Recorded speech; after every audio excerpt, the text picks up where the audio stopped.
Ok. Bonjour, bonjour à toutes et à tous. Bienvenue dans ce webinaire qui est organisé par Marie Prichassou. Bonjour Marie. Marie, fondatrice de With My Expat Compass et qui organise ce webinaire en collaboration, avec Expat Pro, qui est le réseau des professionnels de l'expatriation. Donc aujourd'hui, Marie va nous donner des conseils sur la négociation du contrat d'expatriation, et c'est pas une mince affaire, en abordant notamment certaines clauses essentielles, les risques, la gestion du retour, voilà. Alors, c'est un sujet qui est peu abordé et qui est pourtant indispensable et qu'on voit très très rarement dans les webinaires. Donc merci beaucoup Marie pour cette intervention. Euh, Vous allez pouvoir lui poser des questions, mais je vous propose qu'on la laisse d'abord nous présenter tous les éléments et puis qu'on l'interroge ensuite. Donc vous pouvez soit écrire vos questions dans le chat, ou bien les lui poser directement à la fin directement à la fin de l'intervention, comme vous préférez. Voilà, un grand merci Marie, et je te laisse la parole. Merci à toi, Cécile, pour cette opportunité. C'est vrai qu'on a discuté pendant quelques semaines ensemble et le sujet RH et conseils en négociation et conditions d'expatriation, c'est pas du tout quelque chose qui est visible et disponible sur le marché. Et c'est d'ailleurs une des raisons pour lesquelles j'ai voulu créer With My Expat Compass. Donc, de mon côté, donc, je suis Marie. J'ai été expatriée pendant 5 ans en Inde pour Atos. Et la gestion des expatriés, des RH internationales, a toujours été mon cœur d'expertise depuis que je suis diplômée. Ça fait 15 ans que je fais de la gestion des expatriés. J'ai géré la zone India, Middle East, Africa pour Atos et ensuite la zone Asie. Et au jour d'aujourd'hui, j'exerce en freelance pour faire du conseil aux organisations sur la gestion des expatriés, mais aussi quand ils s'installent à l'étranger et qu'ils doivent créer des filiales et qu'il y a des problématiques RH internationales, en particulier l'Inde. L'Inde est toujours mon pays de cœur, c'est quasiment 40% de mon business au jour d'aujourd'hui et j'y retourne 1 à 2 fois par an. Je crois que je suis un peu mariée à l'Inde et j'y retournerai tout le temps, c'est un vrai pays de cœur. Et j'ai la chance de très bien vivre de mon activité de conseil aux organisations, mais j'avais aussi cette frustration, parce que j'ai été moi-même expat, et j'avais rencontré beaucoup de personnes dans des situations très, très différentes de confort et, on va dire, de satisfaction vis-à-vis de leur situation RH. Et j'ai fait beaucoup de conseils, on va dire, non officiels à des personnes de mon réseau, et j'ai senti qu'il y avait un vrai besoin d'accompagner les salariés expatriés dans leurs négociations. Et donc, j'ai décidé de créer With My Expat Compass, qui existe depuis janvier 2024. Donc, je fais du conseil aux salariés expatriés en direct. En général, je le fais pas en frontal dans le sens où je ne gère pas la négo avec les employeurs en direct, mais je coach, j'accompagne, je conseille sur la manière de communiquer avec les managers et les RH pour maximiser les chances de négociation. Je vous avoue que je suis ravie de faire ça parce que je vois un vrai impact positif et les gens sont ravis de ce que j'ai pu leur apporter. Mais à côté de ça, il y a certaines résistances et certaines pressions de certaines organisations qui ne sont pas forcément ravies que je redonne un peu le pouvoir aux expatriés. Donc je tiens le coup, je ne lâcherai pas. Je pense que c'est important de pouvoir donner cette visibilité aux expats sur leurs négociations et leur capacité de négociation. Et c'est aussi une des raisons pour laquelle aujourd'hui, on a décidé de faire ce premier call avec Cécile sur vraiment l'aspect négociation RH. Qu'est-ce que vous pouvez négocier, comment négocier et aussi comment optimiser vos chances par rapport à votre négociation avec votre employeur. Donc ça va être l'objectif d'aujourd'hui. Donc on a beaucoup à couvrir.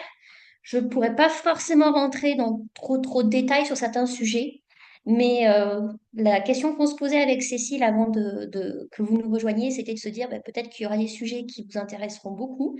Et à ce moment-là, n'hésitez pas à nous le faire savoir. Ça pourra peut-être être l'occasion de faire un autre webinaire sur un sujet un peu plus spécifique. Allez, on y va.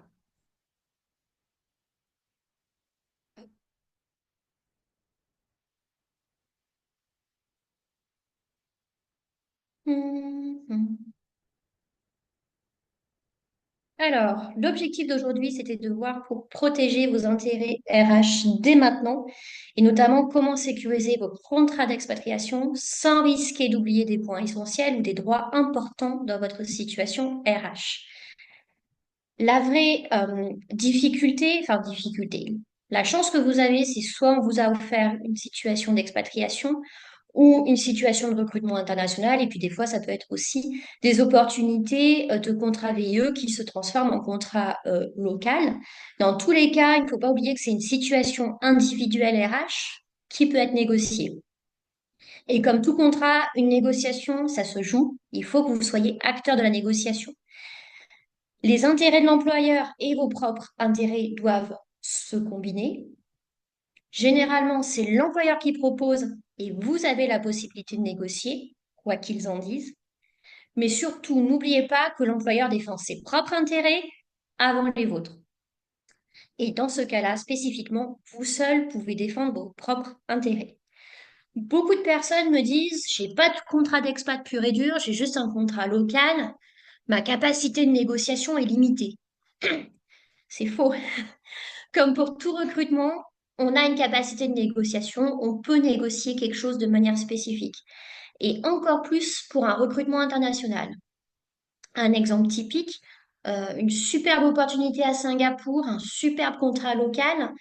Oui, mais pour vous, en termes de retraite, quand vous serez à Singapour, vous n'aurez aucune couverture retraite puisque les étrangers ne peuvent pas contribuer au fonds de pension singapourien. Il faut s'arrêter là? Non. Il faut négocier sur l'aspect retraite, soit en ayant une compensation en cash, soit en ayant la CFE.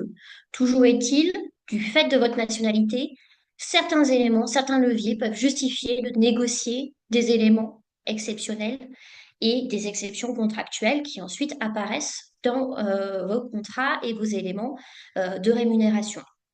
Donc surtout, ne jamais prendre l'a priori que rien n'est possible.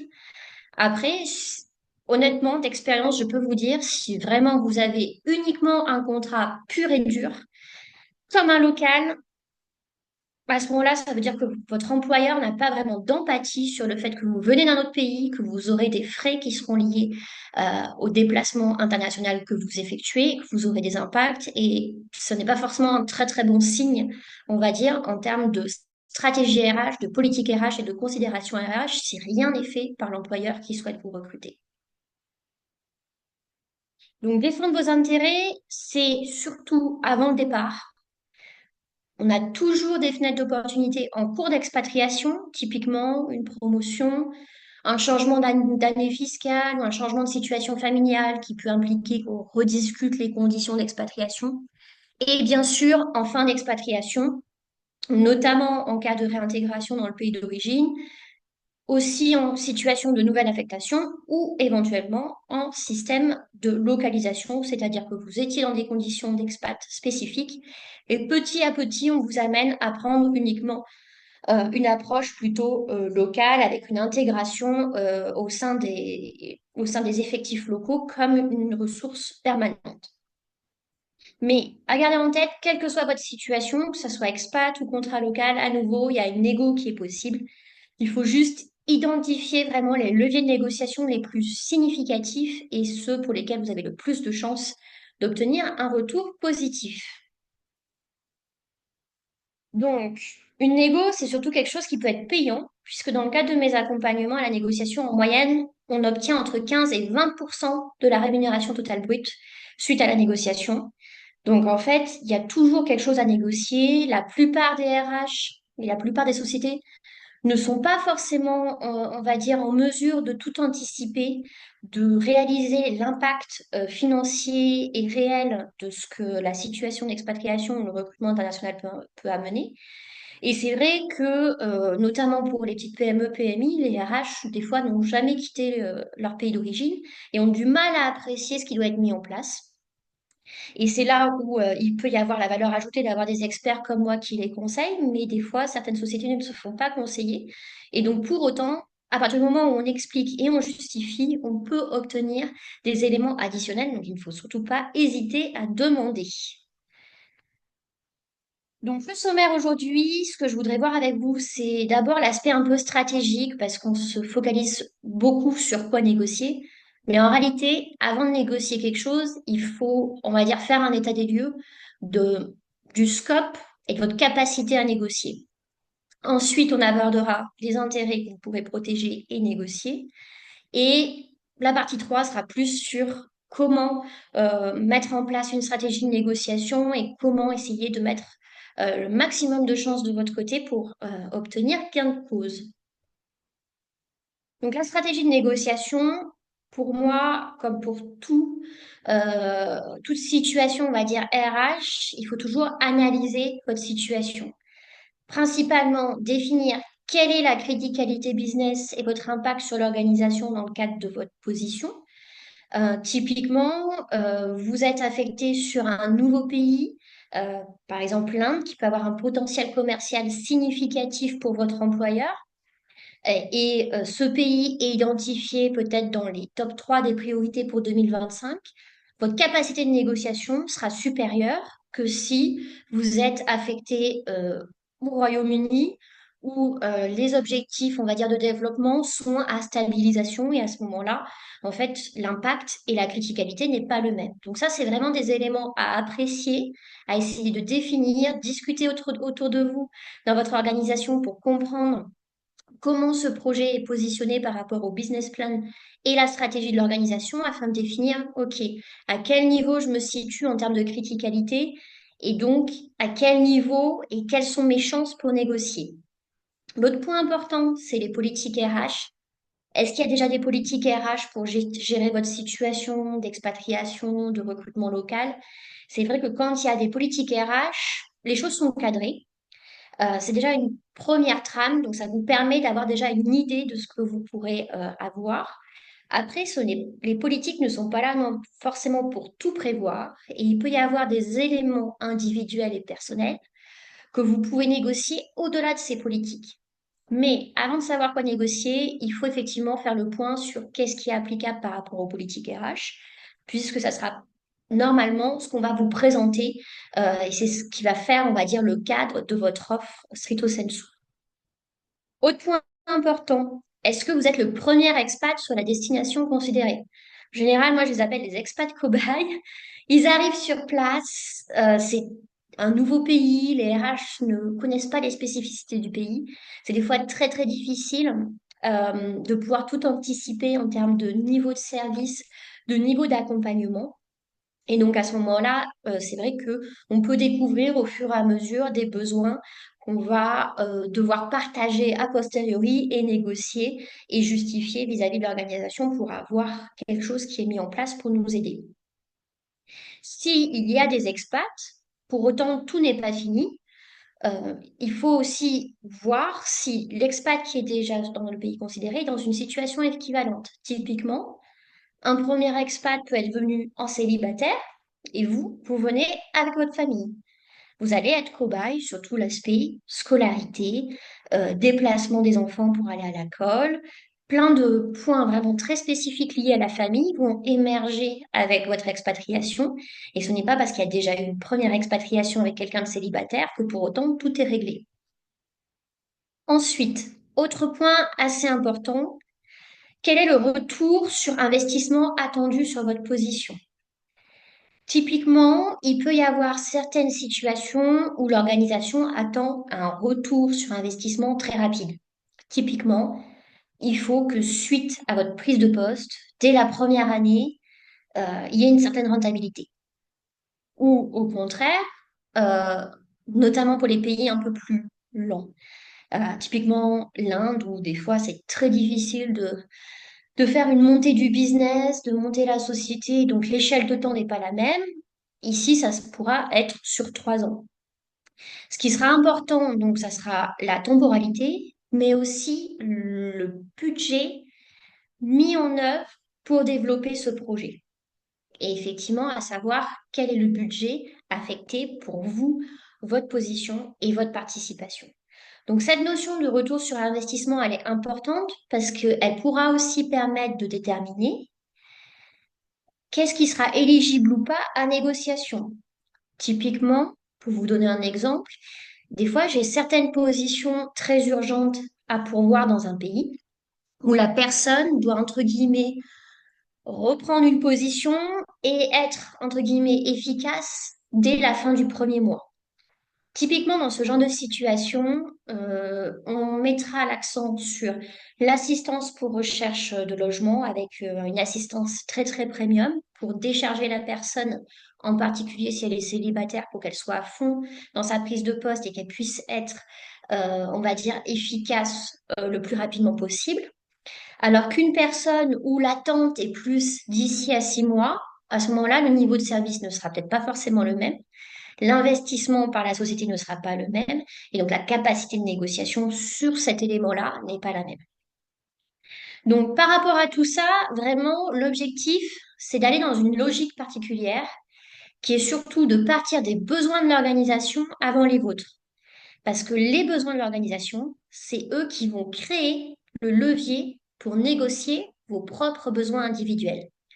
Et surtout, en général, c'est très apprécié par les RH que vous ayez cette acuité, cette connaissance et quelque part aussi ce qu'ils considèrent comme un engagement de se dire, OK, il veut partir en Chine, il a fait le taf pour comprendre comment c'était important pour la société, quel était l'impact, et en fait, là, on est dans un échange où ça sera du gagnant-gagnant. Il comprend l'impact, il comprend la criticalité. Et à côté de ça, c'est à nous aussi de faire en sorte de considérer les éléments personnels spécifiques qui peuvent être impactés de par cette proposition. Donc ça, c'est vraiment, pour moi, la première étape de positionnement et de réflexion que vous devez avoir. Et de mon côté, même en étant, entre guillemets, conseil externe, si cette analyse n'est pas faite de manière très très fine par la personne que j'accompagne, forcément cela va impacter la capacité à négocier in fine. Donc ça, c'est pour moi, dans ma recommandation, c'est vraiment le moment où vous devez prendre le plus de soin à comprendre les choses et c'est pas quelque chose qui s'effectue 2 ou 3 jours en rush avant de devoir signer un contrat. Vous comprenez que c'est quelque chose qui peut se construire plus sur quelques semaines, voire même quelques mois avant de partir en expatriation. Donc bien sûr, c'est une situation très très simple à gérer, une analyse très très simple à gérer si vous êtes déjà au sein de l'organisation et qu'on vous transfère d'une entité à une autre. C'est un peu plus complexe à réaliser quand vous êtes un recrutement externe. Après, honnêtement, vous pouvez aussi tout à fait faire en sorte de caler des calls avec les RH, de caler des calls avec les managers qui vont vous recruter. Et justement, ça vous mettra aussi certainement en situation de prise de poste qui sera plus réussie parce que vous aurez fait tout ce travail d'analyse, pas seulement pour la prise de poste, mais aussi pour votre capacité à pouvoir négocier. Ensuite, idéalement, donc, à la fin de votre analyse, vous devriez être en mesure d'identifier comment sont considérés dans votre organisation les 5 critères cruciaux pris en considération par les RH. Et par là, je parle la stratégie de l'entreprise, l'exposition, l'impact et la rentabilité de la position, l'équité de l'offre. Et par là, je veux dire l'équité vis-à-vis des autres expats, des autres populations, on va dire, internationales au sein de l'organisation, pas faire de rupture d'égalité ou du moins de moins en moins. Ou si on fait une différenciation de traitement, elle doit être justifiée. Le quatrième point qui émerge de plus en plus et qui devient très sensible, c'est le maintien de l'harmonie locale. Par là, on veut dire que mettre en place un avantage expat peut créer des frustrations vis-à-vis des ressources avec qui vous collaborez en local. Et donc, il faut pouvoir justifier le rationnel de mettre en place cet élément exceptionnel juste pour vous et pas pour les locaux. Et enfin, le dernier point, qui est vraiment en général la peur absolue des RH, c'est la prévention de la création de précédents. Quand on négocie quelque chose qui est un petit peu exceptionnel, on crée un précédent. Typiquement, vous négociez la prise en charge d'un chauffeur avec une voiture. À partir du moment où on vous le donne à vous, tous les expats qui vont passer après dans une situation équivalente devraient être éligibles à cet avantage. Et c'est un avantage qui est très difficile pour l'employeur à réduire ou supprimer a posteriori. Donc, ils font extrêmement attention à quel élément je dis exceptionnellement oui ou pas, comment, de quelle manière j'y réponds, parce qu'ils ne veulent pas créer un précédent qui pourrait faire tache d'huile et créer des surcoûts de manière significative pour la société. Donc aujourd'hui, l'objectif, c'est pas forcément de revoir ces 5 critères parce qu'ils sont très longs et assez lourds, mais je vous invite à aller sur mon site web où vous pouvez télécharger le guide des 5 critères, où vous aurez aussi des exemples concrets pour justement définir ces 5 critères. Et il permet vraiment de comprendre comment pense un RH pour ce type d'offre. Et vraiment, le RH considère toujours ces 5 éléments avant de prendre, d'apprécier n'importe quelle situation.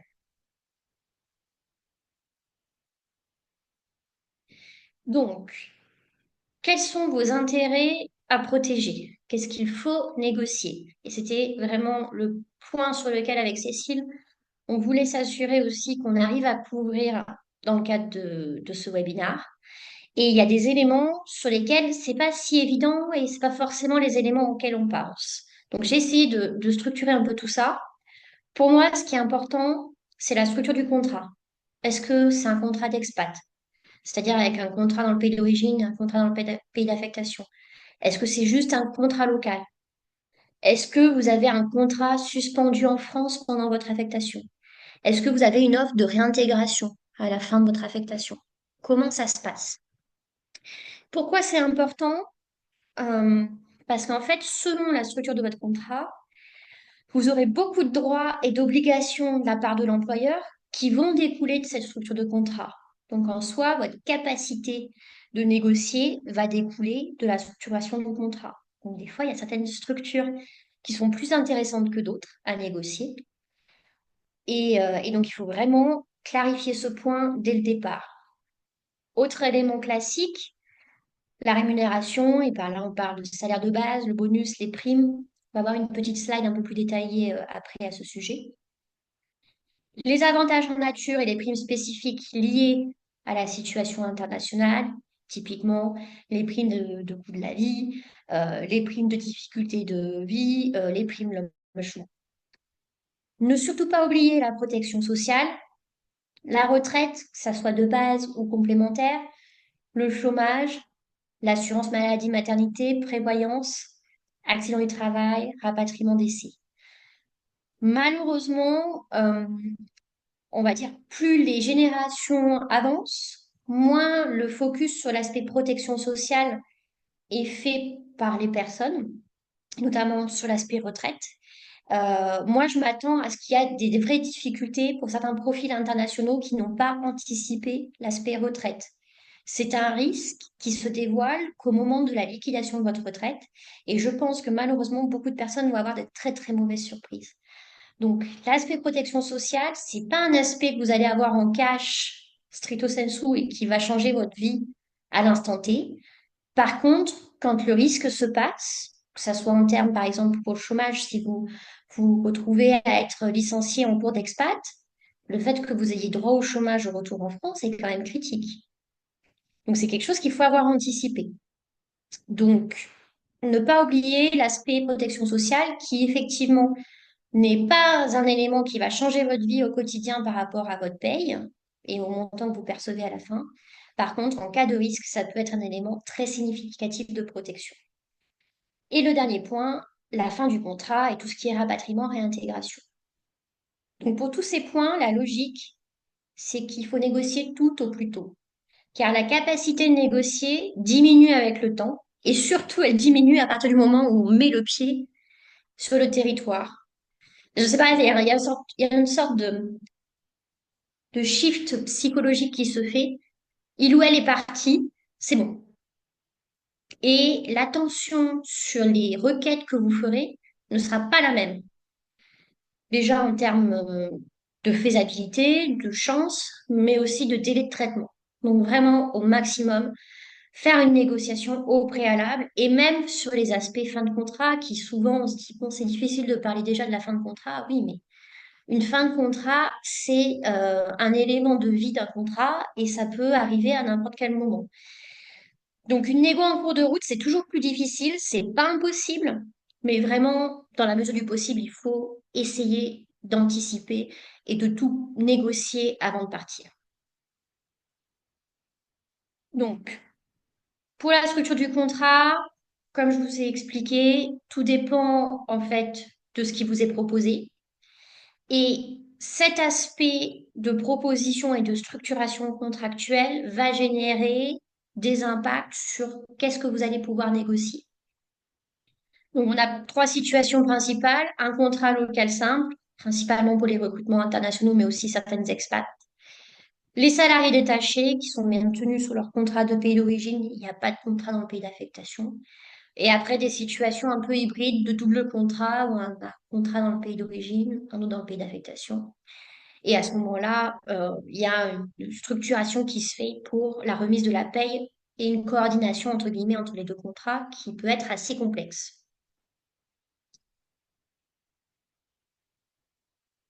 Je pense que je suis allée trop loin. Oui.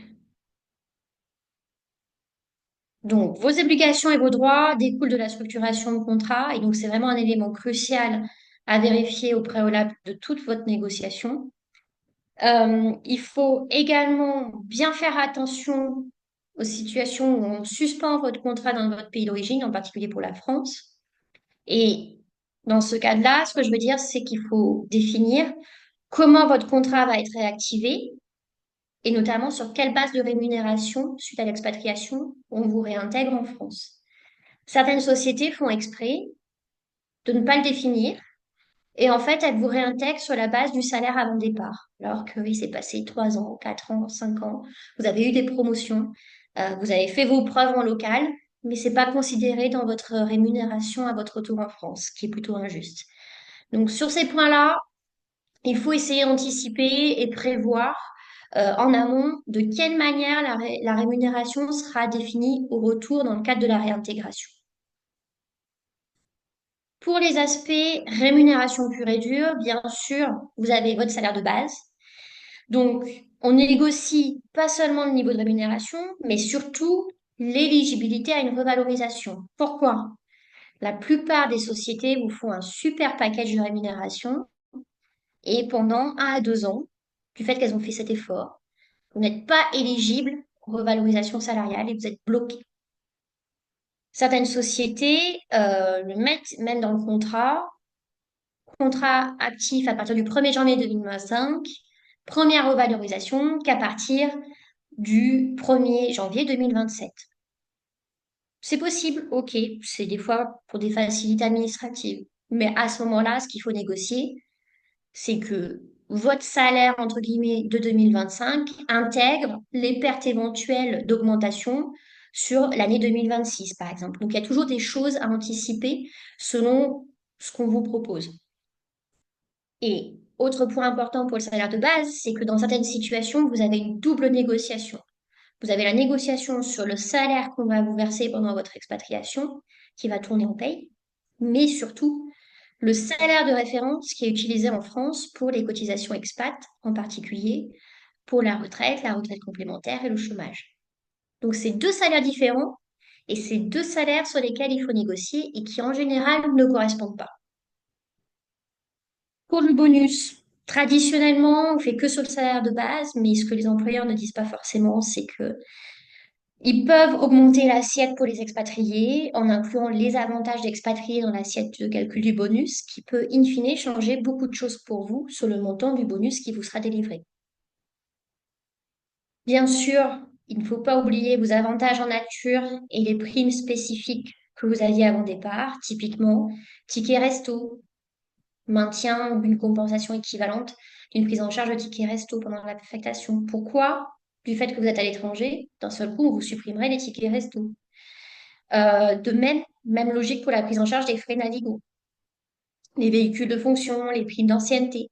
Donc en fait, tout élément issu de la convention collective et des accords collectifs devrait être normalement garanti pendant votre affectation. Autre élément annexe qui dépend vraiment de votre organisation, tout ce qui est participation intéressement, qui normalement, selon le type de structure contractuelle, pourrait être amené à être obligatoire en maintien, même si vous partez à l'étranger. Le sujet de la retraite complémentaire avec l'article 83 qui est applicable dans certaines organisations et qui constitue un montant assez significatif pour la retraite et qui, à nouveau, peut être des fois obligatoire en termes de maintien. Et bien sûr, pour certaines sociétés, les discussions sur les free shares, stock options, puisqu'il faut être clair, quand vous êtes en France et que vous partez par exemple en Chine, ben, les règles des stock options vont changer pour vous et peut-être que vous allez recommencer de zéro en Chine et que vous allez perdre une certaine éligibilité par rapport à ce que vous auriez eu droit si vous étiez resté en France. Donc il faut anticiper tout cela et être sûr que vous n'ayez aucune perte sur ces éléments-là. Vous avez ensuite tous les avantages spéciaux expat, avec notamment les éléments récurrents comme le différentiel du coût de la vie. La plupart du temps, les expats que je conseille me disent oui, mais Marie, ça se négocie pas. Si, ça se négocie, le différentiel de coût de la vie. Euh, il y a des pratiques, c'est vrai. La plupart des sociétés prennent des enquêtes de prestataires spécifiques. Par contre, ce que l'employeur ne vous dira jamais, c'est qu'il y a des approches, il y a différentes grilles et ils font des choix stratégiques par rapport à ça. Et c'est pas forcément des choix qui sont en votre faveur. Deuxième point très important que les employeurs ne diront jamais verbalement, c'est dans l'hypothèse où vous avez un coût de la vie négatif, typiquement, prenons un transfert de Paris à Mumbai. Pour 100 euros dépensés à Paris, vous dépensez 78 à Mumbai. Certaines sociétés, ce qu'elles font, elles réduisent votre salaire d'autant du fait qu'elles considèrent que vivre à Mumbai coûte moins cher. Et en fait, ce qu'il faut être clair, c'est que ce type de logique, ce type d'approche de réduction de salaire, ce n'est légal que si vous dites oui. Ce n'est légal que si vous signez. Donc, si on essaye de vous faire croire que c'est obligatoire et que vous n'avez pas le choix, ce n'est pas vrai. C'est une manière de le présenter pour obtenir votre accord, mais ce n'est pas la vérité et surtout la vérité juridique. Pour le logement, vous avez des logiques de prise en charge à 100% ou de participation, compensation différentielle. Et vous pouvez avoir plein d'autres annexes qui varient en fonction des politiques, des pratiques, mais aussi de votre capacité de négociation sur ce sujet. Et donc, vous pouvez obtenir des primes de hardship, ce qu'on appelle les primes de qualité de vie, quand la qualité de vie est impactée entre le pays d'origine et le pays d'affectation. Il y a toujours possibilité de négocier des primes d'expat, des primes de projet, des primes de rétention ou des welcome bonus. La prise en charge du chauffeur, de la voiture, des frais de scolarité et bien sûr l'égalisation fiscale dans l'hypothèse où le pays où vous êtes affecté, ben, la charge de cotisation et d'impôt est plus importante qu'en France. On peut avoir la compensation de ce différentiel qui est pris en charge par l'employeur.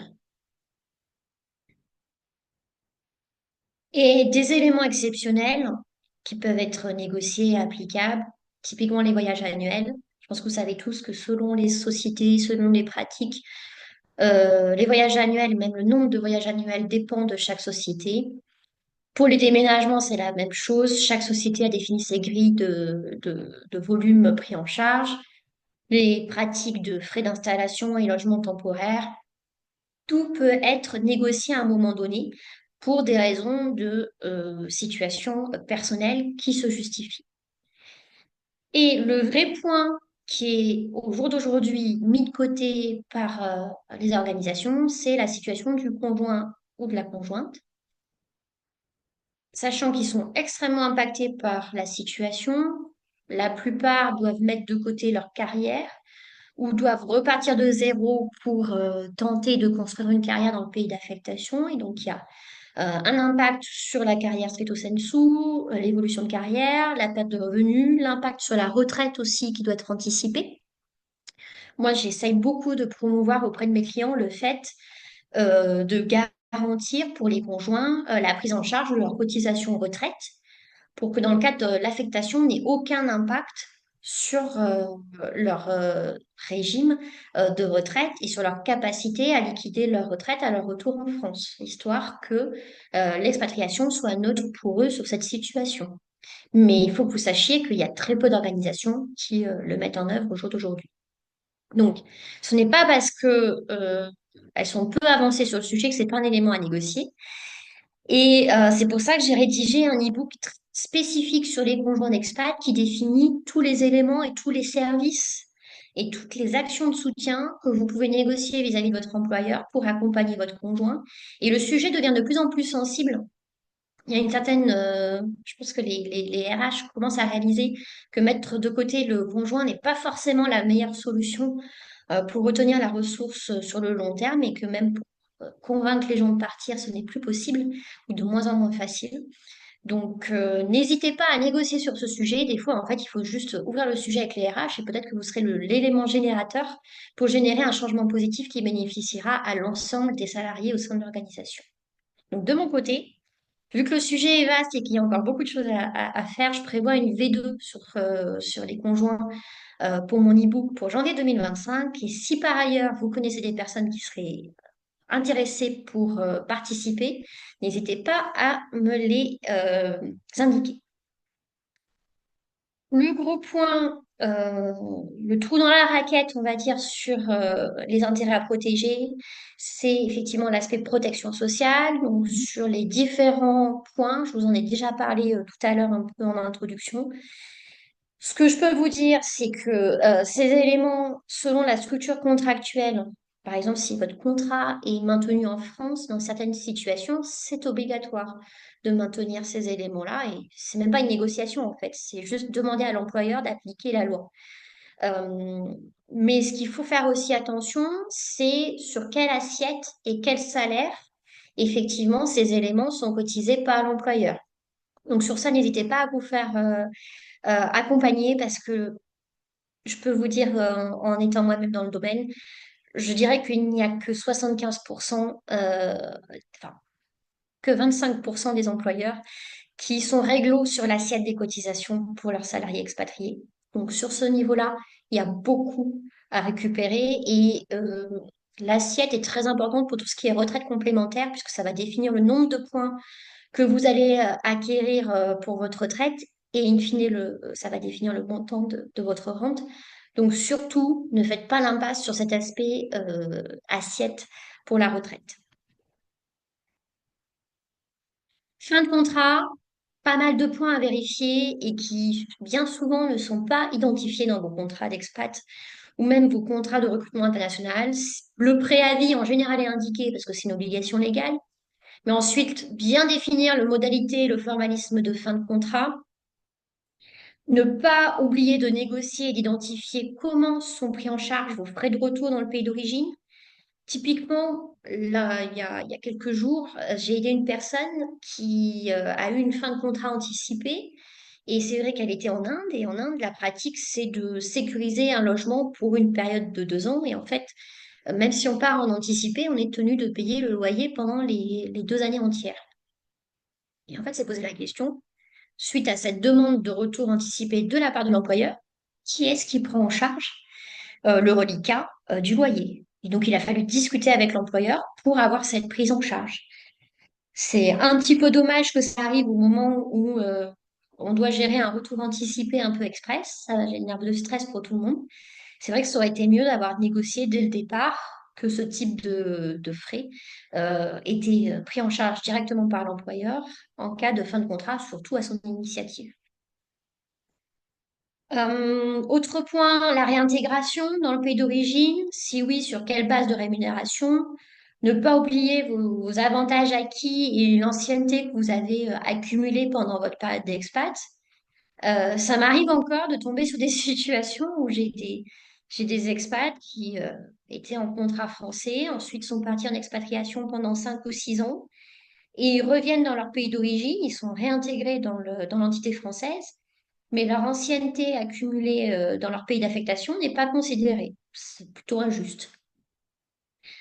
Et enfin, dernier point critique, surtout en cas de licenciement ou de rupture conventionnelle, faites bien attention à l'assiette utilisée pour le calcul de vos indemnités. 90% des cas, il y a des erreurs, pas en votre faveur. Donc vraiment, faites attention à ce qui est fait par vos RH. C'est toujours un sujet assez sensible, mais c'est aussi un sujet de justice et de vos intérêts stricto sensu à défendre. Donc, comment vous protéger et surtout comment négocier? Donc, c'est un processus constant et persistant. Il faut que vous vous mettiez en lumière, en valeur et que vous confirmiez par écrit vos contributions, que vous obteniez des recommandations internes. Et ça, cette approche, c'est avant de partir, pendant votre affectation et après, afin de capitaliser.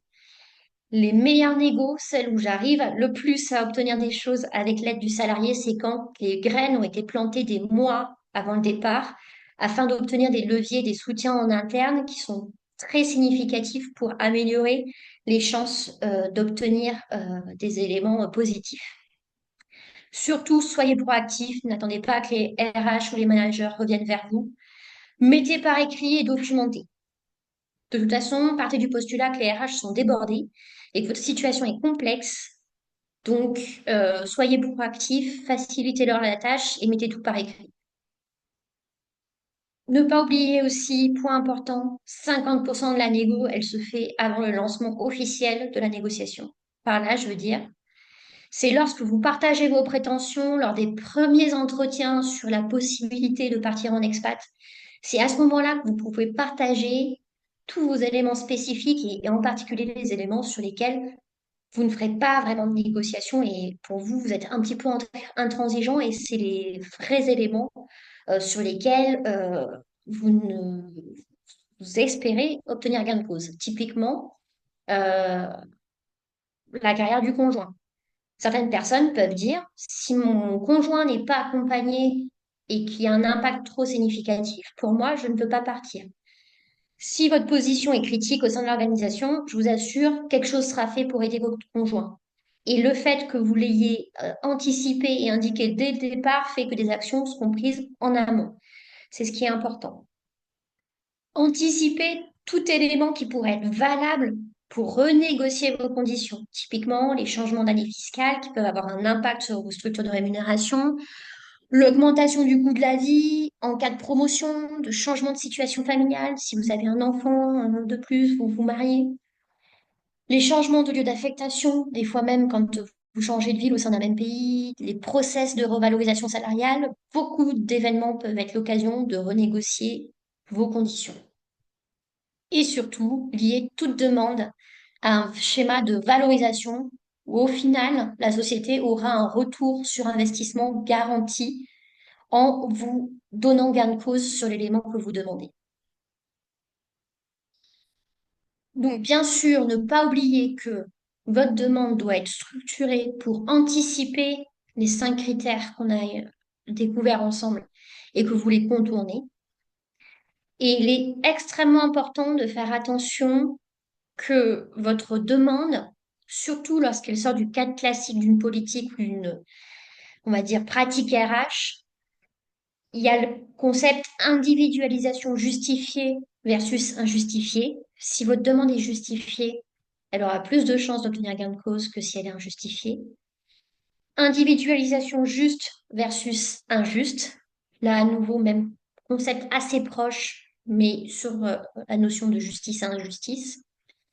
Et également, point important, il faut qu'elle soit raisonnée et justifiée pour pouvoir être comprise et acceptée par vos collègues locaux, sans avoir le sentiment de création d'injustice et d'inégalité. Donc, ne pas, point important, chaque demande que vous faites dans le cadre de votre négociation qui est hors cadre, c'est considéré comme une exception. Et donc, ça veut dire que concrètement, les RH vont faire une étude approfondie, ils vont même discuter avec les managers pour prendre, entre guillemets, la température de votre profil, de qu'est-ce que vous apportez au business, est-ce que c'est critique ou pas, la création précédente. Et donc, c'est pour ça que c'est vraiment important, avant de communiquer votre demande, d'avoir pris en compte ces critères et de les avoir anticipés. Et le dernier point, pour vous protéger et pouvoir négocier au mieux, c'est surtout de vous faire accompagner, puisque la négo, c'est un jeu, et il faut partager les demandes au bon moment. De mon côté, quand je refais une revue de contrat, j'identifie différents points de levier de négociation. On ne va jamais tout négocier au même moment. On aura une stratégie pour définir à quel moment négocier quels éléments. Comme des fois, ma recommandation peut être de ne pas négocier pour un élément et d'attendre le retour dans le pays d'origine ou la fin de contrat, que ce soit par démission ou licenciement, pour demander la régularisation. Il y a certains éléments, des fois stratégiquement, où il faut savoir être patient. Il faut savoir quoi prioriser, comment le communiquer, en particulier avec les RH et les managers, et aussi savoir auprès de qui obtenir du soutien en interne, parce que plus on a de soutien en interne, plus on augmente ses chances de pouvoir avoir une issue positive. Et donc, c'est une des raisons pour moi et mon ADN d'avoir créé With My Expat Compass, c'est pour vous aider à être dans la meilleure situation pour négocier. Et surtout d'avoir quelque part un RH qui est de votre côté dans la négociation et l'appréciation de votre situation. Et donc, je fais ce schéma d'accompagnement sous différents schémas. L'expat Hour Call, c'est 1 heure où on discute ensemble de votre situation spécifique et vous ressortez avec une appréciation de votre situation et un action plan et des leviers et comment communiquer. Ou un format écrit par le biais d'un ce qu'on appelle un expat audit, où je fais une revue du contrat écrit et j'identifie les différents éléments de négociation avec recommandations et astuces, mais tout se passe par écrit et à distance. Ou si besoin, et si grosse négo, entre guillemets, et vous souhaitez être suivi du début à la fin, je peux vous accompagner sur tout le parcours de négociation et je peux commencer très très tôt dès la création de l'opportunité d'expatriation pour maximiser vos chances, puisque comme je vous le disais auparavant, plus on négocie tôt, mieux c'est. Donc n'hésitez pas à me contacter en direct si vous avez des besoins spécifiques. Et puis sinon, maintenant, ben, vous avez la parole. Je crois que j'ai un poil dépassé, mais il y avait quand même beaucoup de choses à dire. Merci Marie. Merci pour tous ces éléments-là qui donnent, qui sont vraiment matière à réflexion, voire rétrospection même. Est-ce que certains d'entre vous ont des questions? Si oui, vous pouvez les mettre dans le chat, comme on a dit tout à l'heure.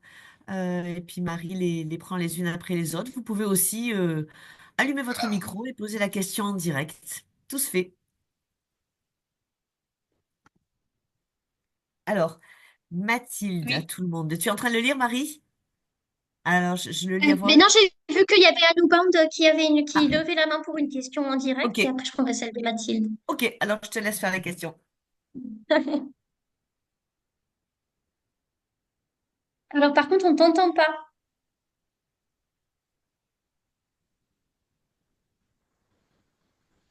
Je te laisse régler ton problème de micro et je vais prendre la question de Mathilde en attendant et on te récupère après. Ok. Ok. Ah, ça y est, ça marche. Ça marche? Ça marche? Oui, Vous oui. m'entendez? Oui, ça marche. Très bien. Non, je voulais vous féliciter pour cette présentation parce qu'il avait beaucoup de détails, beaucoup de sujets, points qu'on ne pense pas en général. Donc, c'était très utile pour moi. Merci. J'ai bien sûr des questions peut-être un peu plus particulières à mon cas, mais je vais essayer de rester un peu général. Euh, je- moi, je suis à Paris, à Saint-Ouen, je suis chez Alstom et je suis naturalisé. Et on me propose un poste à Copenhague en interne. Donc, oui, la question c'est est-ce qu'il y a une réglementation au niveau européen qui standardise un petit peu les déplacements, ou pas les déplacements, mais ce genre de changement interne ou pas, au niveau surtout de cotisation des protections sociales? Alors oui, on a la chance d'avoir le règlement européen qui permet de gérer ce type de situation, que ce soit en affectation temporaire ou permanente. Donc ça veut dire pour toi que même si tu prends un contrat local, ça sera assez favorable dans le sens où la période que tu vas passer à Copenhague sera considérée si tu rentres en France pour le calcul de tes droits. Donc, ta période, entre guillemets, ne sera pas perdue. Typiquement, pour le chômage, si tu pars, tu restes 3 ans là-bas, tu reviens en France, mais tu as une fin de contrat avec Alstom, tu pourras demander le chômage. Et Pôle emploi considéreront tes 3 ans passés à Copenhague comme des périodes, entre guillemets, cotisées. Le seul point, ça sera éventuellement en termes de définition de l'assiette et de rémunération, en particulier sur l'aspect retraite complémentaire. Mais c'est vrai que là, tu auras peut-être la question à te poser, est-ce que tu auras intérêt à t'affilier à titre volontaire à la retraite complémentaire en France pour la maintenir et continuer à acquérir des points, sachant qu'il faudra que tu fasses le comparatif avec le régime de retraite complémentaire qu'on va t'offrir à Copenhague. Mais après, il y a aussi une réflexion assez globale qui est, est-ce que pour toi, partir à Copenhague, c'est entre guillemets un aller-retour? Ou est-ce que c'est une première étape dans une carrière beaucoup plus internationale? Et en fait, c'est ça qui est difficile des fois à anticiper pour les expats. Et ce qu'il ne faut pas oublier, c'est que sur les sujets en particulier de retraite, les choix que vous faites aujourd'hui, ils sont pas rétroactifs. Vous pouvez pas forcément tout récupérer. Alors après, c'est vrai qu'il y a toujours les systèmes de rachat de trimestre, etc. Mais c'est pas forcément toujours pertinent. Et il faut des fois se poser la question, est-ce que je fais juste un aller-retour et j'aurai qu'une carrière purement France-Copenhague, entre guillemets, ou est-ce que plus tard, je me vois ailleurs? Et à ce moment-là, il faut que j'ai une vue un peu plus globale et que peut-être que en fait, j'ai pas vocation et d'intérêt à maintenir ma retraite complémentaire en France. Et peut-être que l'équivalent de ce que j'aurais dépensé pour une retraite complémentaire en France, il vaut mieux que je l'investisse autrement. Mais après, tout dépend aussi de comment ta carrière a été structurée jusqu'à présent. Et c'est là où c'est intéressant de faire un point sur, en obtenant ton relevé de carrière auprès de monassuranceretraite.fr. Tu vas avoir normalement reflété tous les trimestres acquis. Après, il faut faire attention. La synchronisation ne marche pas à 100% sur monassuranceretraite.fr et des fois, ils oublient de refléter Oui. certains trimestres. Donc, c'est toujours important de faire le check. Et à ce moment-là, effectivement, on peut faire un calcul et voir si qu'est-ce qui est le plus pertinent pour toi, mais à chaque fois, c'est une appréciation individuelle en réalité. Merci. Oui, tu as raison. Juste une petite chose, tu as raison parce que moi, je suis naturalisé il n'y a pas longtemps. Donc, j'ai travaillé plus en Inde qu'ici. Donc, cela veut dire que je ne vais pas avoir une retraite complète. Donc, la question est-ce que ça vaut le coup d'investir dans la retraite complémentaire est importante. Oui. Merci. Mais ce que tu peux faire aussi, c'est parce que donc, des fois, les employeurs, même s'ils offrent des contrats locaux, quand ils voient qu'il y a une perte sur la retraite complémentaire, ben, ils payent, entre guillemets, la part employeur sur la retraite complémentaire et te font participer sur la part salariée. Si dans ta situation, c'est pas si intéressant que ça, il y a peut-être plus intérêt à négocier une compensation en cash de l'équivalent et c'est toi qui l'affectes de la manière dont tu souhaites l'affecter. Après, les employeurs sont un peu réticents parce qu'ils ont toujours peur que, entre guillemets, on lâche l'argent, tu l'investis pas forcément de la meilleure des manières et ensuite tu reviens en disant qu'il y a une perte. Et donc, il faut qu'ils aient la bonne structuration contractuelle pour être sûr que tu puisses pas revenir vers eux comme un boomerang ultérieurement en termes de responsabilité. Et donc, ils peuvent être assez frileux, mais c'est là où tu peux avoir l'intérêt de te faire accompagner par quelqu'un comme moi sur des sujets un peu complexes pour essayer de voir et trouver des solutions les plus adéquates possibles. Merci. Donc, ensuite, Mathilde, actuellement salariée en Allemagne depuis 9 ans, je vais commencer un nouveau travail en France courant janvier. Concernant la prime d'impatriation, quels termes doivent figurer dans le contrat de travail? Est-ce qu'un pourcentage suffit ou faut-il un montant exact et la façon de le calculer sur le contrat? Alors, Mathilde, j'ai eu le cas récemment sur un forum Facebook, hein. C'est un gros sujet, la prime d'impatriation, parce que ça permet d'exempter une partie de la rémunération. Et donc, c'est pas anodin et c'est pas négligeable si on peut être éligible. Déjà, il faut que tu vérifies si tu l'es. J'imagine que vu que tu as été salarié en Allemagne depuis 9 ans, il n'y a pas de souci. Après, je t'invite toujours à vérifier que sur ton compte impôts.gouv.fr, tu avais bien déclaré ton changement d'adresse et notamment que tu étais parti du pays il y a 9 ans parce que les autorités fiscales aiment bien vérifier. Et si tout est déclaré sur ton compte impôts.gouv.fr, à ce moment-là, ça te facilite la tâche. Le deuxième point, c'est que la prime d'impact, tout le monde a tendance à se dire, si je me rappelle bien, c'est 30%.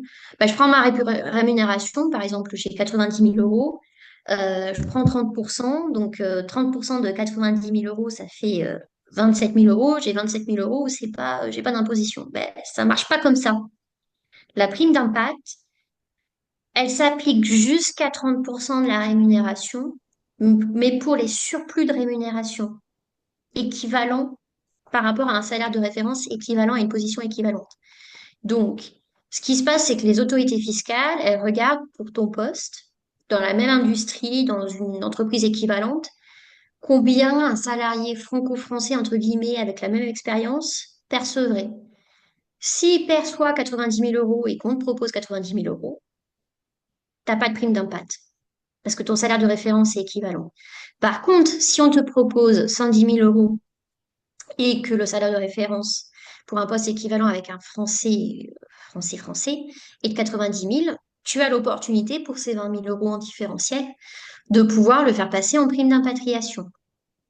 Donc là, il faut que tes RH et soit c'est des RH, soit c'est des cabinets de conseil et d'expertise, et par exemple moi je peux le faire, qu'il y ait une analyse de ta structure de rémunération et qu'on puisse voir quel montant peut être éligible euh, à l'impatriation. Et après, tu as toute une structuration contractuelle à faire.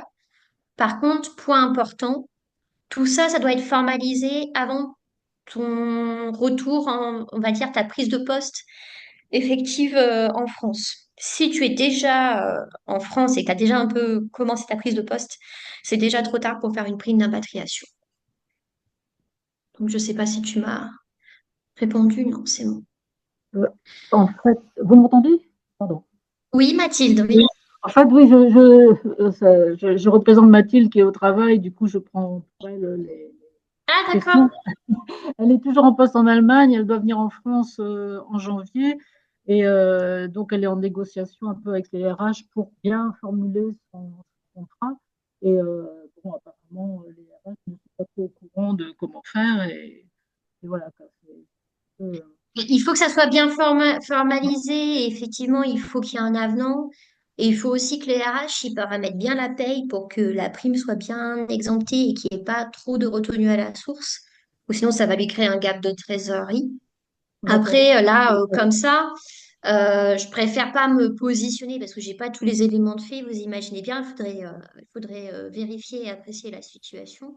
Mais typiquement, si les RH sont inconfortables, elle peut tout à fait leur conseiller de revenir vers moi et je les aide à mettre en place le schéma pour que on puisse définir quelle part de sa rémunération serait éligible et comment on le formalise pour qu'elle n'ait pas de difficulté avec les autorités fiscales.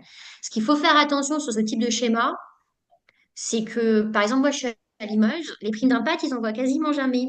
Donc, quand les rares fois où je fais des cas avec des primes d'impact et que ça tombe au DGFIP de Limoges, je dois expliquer le schéma, etc. En fait, il y a des pratiques aussi selon le DGFIP dont elle va dépendre. Donc, c'est assez complexe. Il y a des DGFIP qui connaissent très bien le schéma et ça tourne, il n'y a pas de difficulté. Il y en a d'autres où c'est un peu plus complexe. Donc, il faut aussi tenir compte un peu de cette spécificité, entre guillemets, de localisation et locale. D'accord, ouais. C'est pas si simple que ça, quoi. Non, exactement. Alors, Ben, Margot nous merci dit beaucoup. apparemment, il y Merci a beaucoup. de rien, Mathilde. Enfin, Mathilde ou celle qui représente Mathilde, si j'ai bien compris. Oui. Margot, apparemment, il y a jusqu'à 85% d'erreurs sur les relevés des retraites dans les taux. Euh, oui. Et puis, de toute façon, il y a un gros problème sur l'aspect retraite. Il y a un problème que quand on va faire son relevé de carrière sur monassuranceretraite.fr, la synchronisation ne marche pas très bien et donc on n'a pas forcément à l'heure actuelle une vision concrète, réelle et précise, on va dire, des trimestres cotisés. Typiquement, moi, dans ma situation, je suis partie d'abord en VIE en Inde. Mes 2 ans de VIE sont passés à la trappe. Je ne les ai pas à l'heure actuelle sur monassuranceretraite.fr. Et ce qu'on m'a indiqué, c'est qu'il fallait que que j'ai 55 ans pour que je revienne vers eux pour qu'ils puissent faire la modification. Donc, j'ai encore du temps, hein, j'ai encore 20 ans, presque. Et en fait, il faut anticiper, garder bien tous les bulletins de paye, etc., tous les éléments justificatifs dans ce genre de situation. Et certains organismes ne font pas la synchronisation. Et donc, il peut y avoir de vraies difficultés. Et ce qui fait que ce qui est reflété sur monassuranceretraite.fr en estimation d'éligibilité sur les trimestres et l'estimation des montants de retraite n'est pas du tout juste. Et c'est pour ça que il y a certains cabinets, et moi je le fais aussi pour certains clients, je retraite les données et je refais l'estimation au réel.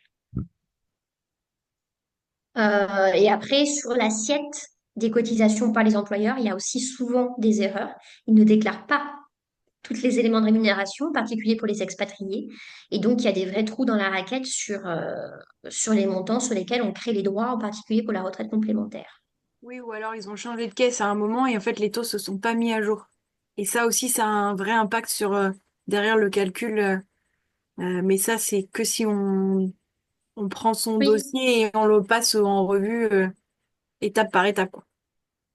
Et en général, pour les montants, ils n'acceptent une revue qu'au moment de la liquidation. Donc, il faut être très, très patient. Il faut Et attendre, en fait, le passer les jour trois J. mois, sinon c'est plié et on peut plus rien faire. C'est vrai. Alors, Jean-Noël, ensuite, je suis en contrat local en Inde. Je me demande si les trimestres peuvent être comptabilisés pour une retraite française sans cotiser à la CE. Dans un schéma où je n'ai travaillé qu'en France et en Inde. Alors, Jean-Noël, il y a un accord bilatéral entre la France et l'Inde. C'est ça qui est génial. C'est ce qui fait que votre période passée sous contrat local, elle va être comptabilisée pour la liquidation de votre retraite de base. Par contre, pour la retraite complémentaire, que dalle. Par contre, vous aurez le PF, normalement, indien, qu'il va falloir que vous récupériez au moment où vous quittez le territoire. La seule question qu'il faut que vous posiez vraiment, Jean-Noël, c'est est-ce que vous aurez qu'une carrière franco-indienne? Si vous avez la certitude que vous avez qu'une carrière franco-indienne, ça ne fait pas de sens de payer pour la CFE sur la retraite, puisque vous bénéficiez, entre guillemets, gratuitement de l'accord bilatéral. Par contre, si plus tard on vous affecte, je ne sais pas, en Chine ou aux États-Unis ou ailleurs, là, il faut prendre la CFE parce que vous aurez un cumul de conventions et en fait, les conventions ne se cumulent pas entre elles en termes d'effet. Et donc, la seule manière de garantir que les périodes sont considérées et que vous n'aurez pas de décote, c'est de cotiser à la CFE. Après, la difficulté de ce genre de situation, c'est qu'on n'a jamais la garantie de savoir où est-ce qu'on va finir et continuer notre carrière, surtout quand on a commencé à avoir une carrière à l'international. Alors ensuite, dernière question de la part de Margot. Est-ce que tu travailles seulement avec des salariés qui doivent négocier les conditions de leur contrat ou aussi à l'inverse avec des entreprises pour les aider à structurer? Ben, je fais les deux. Mais par contre, quand je conseille les entreprises, ben, pour des raisons de conflit d'intérêts, je ne conseille pas les salariés.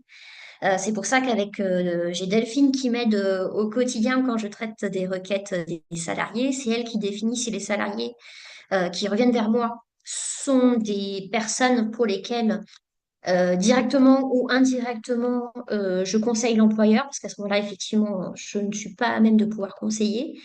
Et c'est vrai que je peux être amenée des fois dans mes activités de conseil aux organisations à faire des audits en sous-traitance. Et en fait, les expats ne sont pas forcément au courant que j'ai vu leur dossier, mais j'ai pu le voir.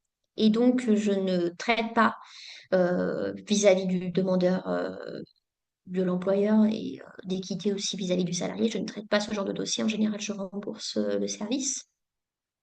Et je m'oblige pendant une durée de 2 ans. Donc, par exemple, si j'ai travaillé avec une société, dans les 2 ans qui suivent, je ne conseille pas les salariés parce que ça serait un peu trop facile.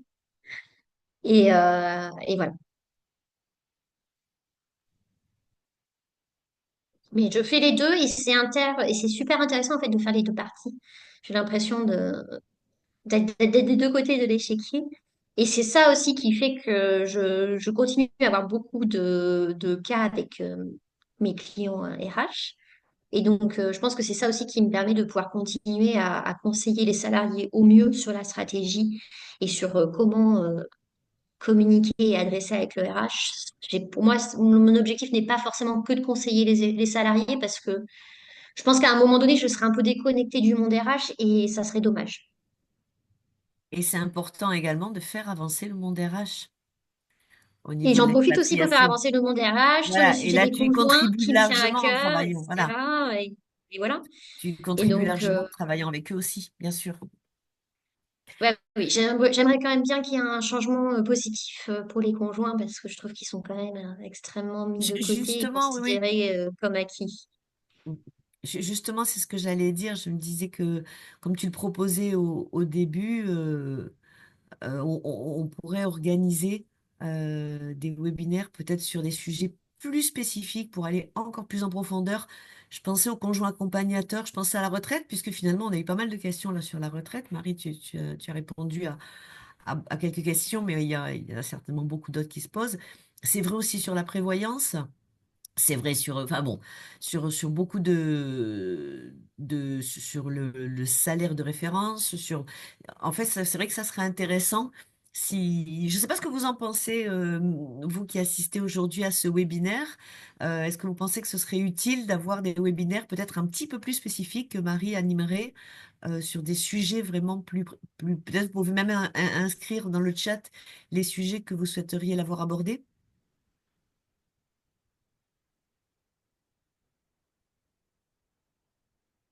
En tout cas, Marie, merci beaucoup. Ah, la prime d'impact. On aime Ah tous ouais, la prime d'impact. la prime d'impact, les conjoints, la retraite, Ah. c'est toujours un peu les mêmes choses qui reviennent, mais en même temps, euh, Bah, la prime d'impact, il c'est y a un quick aussi d'autres win. Et choses. une fois on l'a pour 7 ans. Donc, autant capitaliser dessus, hein, on est bien d'accord. Et puis, c'est pas Tout à souvent fait. qu'on a ce genre d'opportunité. Donc, Mais c'est vrai que et tu puis, tant pourrais qu'elle est intervenir là sur des aussi, hein, sujets on très sait pas, hein. spécifiques comme ça. Mhm. Ouais. Mm. Mais c'est complexe, la prime d'impact. Et il y a beaucoup de choses. Il y a beaucoup de choses sur Facebook, sur les forums qui circulent, qui sont vraiment fausses. Je pense que vous l'avez compris avec ma réponse à ma question. Et moi, ça me dérange parce qu'en fait, je vois certaines personnes qui répondent et qui disent, bah, moi, je l'ai. Bah oui, toi, c'est peut-être passé parce que tu as eu de la chance de tomber sur quelqu'un qui a pas fait son taf. Mm. Mais c'est pas pour autant que la personne que tu conseilles, ça sera pas le cas. Et si elle a un rattrapage et si en plus elle est ciblée comme quelqu'un qui essaye de biaiser le système, c'est quand même, ça veut dire peut-être des contrôles plus approfondis ultérieurement. C'est pas si anodin que ça. Donc, faut faire attention aux conseils à la volée sur WhatsApp et les forums parce que des fois, c'est pas du quali.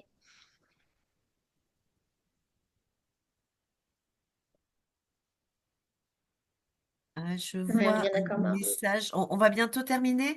Je vois un message d'Anouban qui dit: Est-ce que l'enregistrement des vidéos est pour votre référence interne ou pour la publication sur les réseaux? La vidéo, elle sera certainement mise sur la newsletter d'Expat Pro. Et puis, elle passera certainement sur les réseaux comme un replay des événements organisés par Expat Pro. C'est pour ça qu'on a demandé au début si vous étiez d'accord. J'espère que vous êtes toujours tous d'accord. Et puis surtout, elle sera également relayée auprès de ceux qui se sont inscrits et qui n'ont pas pu être présents aujourd'hui. Mais Marie, merci beaucoup. Et super, en tout cas, moi j'ai été ravie. C'était J'ai passionnant. l'impression de vous avoir nourri, du moins, Oui, j'espère, oui, avec oui, beaucoup de oui, tout à réflexion. fait. Tout à fait. Nourrir et puis aiguiser un petit peu, aiguiser nos sens également. Peut-être soulever des points sur lesquels on n'est pas assez vigilant, ou des points qui nous semblent un petit peu acquis, ou des choses, comme tu dis, avec la prime d'impatriation, qu'on a l'impression de savoir, parce que ça fait longtemps qu'on est expatrié, parce qu'on a beaucoup lu, parce qu'on regarde les réseaux, etc. Et finalement, les choses ne sont jamais aussi simples. Et en fait, ceux qui font la différence, ce sont les spécialistes comme toi, qui connaissent particulièrement ce sujet et qui vont pouvoir le décortiquer, et le négocier. Yes, ben super. Mais merci en tout cas pour cette opportunité. Puis je vous souhaite à tous une bonne fin de journée. Un très très grand merci, Bon, Marie. Delphine aussi pour la merci. Au préparation. revoir. Au revoir. Merci. Merci Bye. beaucoup.